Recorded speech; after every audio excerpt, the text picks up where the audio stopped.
Ja, warum konnte ich so lange in der Weltspitze mithalten?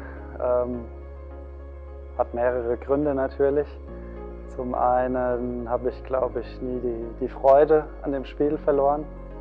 Ich habe immer eine Art Challenge empfunden, dass ich mich immer noch weiter verbessern kann oder durch die Regeländerungen mich wieder neu anpassen musste, mein Spielsystem ändern musste, meine Technik, meine Taktik immer wieder neu erfinden, es war immer eine ständige Analyse und das hat mir sehr viel Spaß gemacht, immer weiter über den Sport nachdenken zu müssen und nie das Gefühl zu haben, perfekt zu sein, obwohl man ab und zu mal Nummer 1 der Weltrangliste war, aber ich habe immer das Gefühl gehabt, ich bin eigentlich noch nicht gut genug oder nicht perfekt und es gibt immer neue Sachen zu verbessern und das hat mich immer gierig gehalten und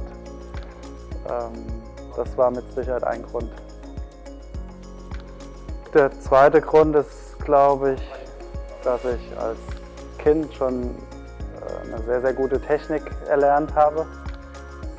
Ich habe keine Fehler in meiner Technik gehabt und meine Technik war schon für die damaligen Verhältnisse sehr, sehr modern, sehr kurz und schnell und sehr viel Schnellkraft.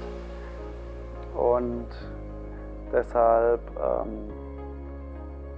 musste ich zwar im Laufe der Jahre immer mal wieder Anpassungen machen, aber ich konnte immer auf meiner Technik aufbauen und musste nicht komplett eine neue Technik lernen. Das hat mir sehr geholfen natürlich, um diese Automatismen, die im Tischtennis sehr, sehr wichtig sind, um dieses Selbstvertrauen auch zu bekommen. Also auf dem höchsten Niveau ist immer wichtig, so dieses Selbstvertrauen auch zu haben, sich nicht zu viele Gedanken machen zu müssen um seine eigene Technik, sondern dass der Instinkt größer ist als das Überlegen.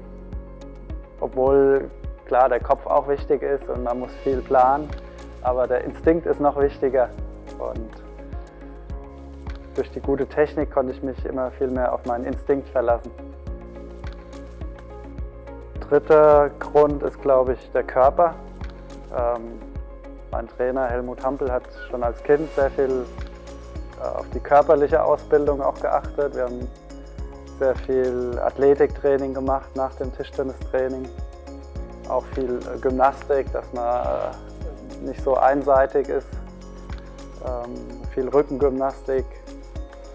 Und zum Glück bin ich dann auch schon sehr früh gegen Wang Lechin getroffen, gegen den ich gespielt habe. Und da habe ich noch mehr gespürt, wie wichtig die körperliche Athletik ist, dass das für einen Unterschied ausmachen kann.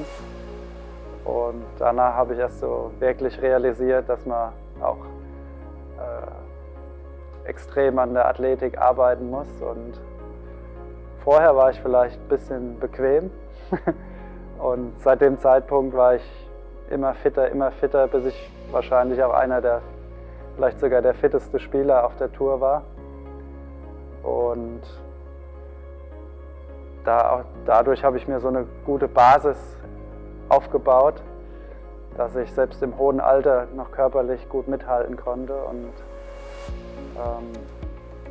klar, nach und nach dann mit 40 natürlich auch irgendwann abgebaut habe, aber bis dahin war ich körperlich sehr, sehr fit.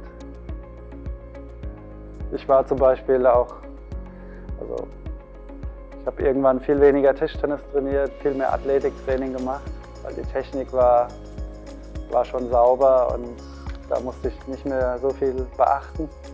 Deshalb habe ich immer versucht, meinen Körper fit zu halten und war einmal die Woche immer beim Arzt, habe mich immer durchchecken lassen, war fast jeden Tag bei Physiotherapie, manchmal sogar 2-3 Mal am Tag.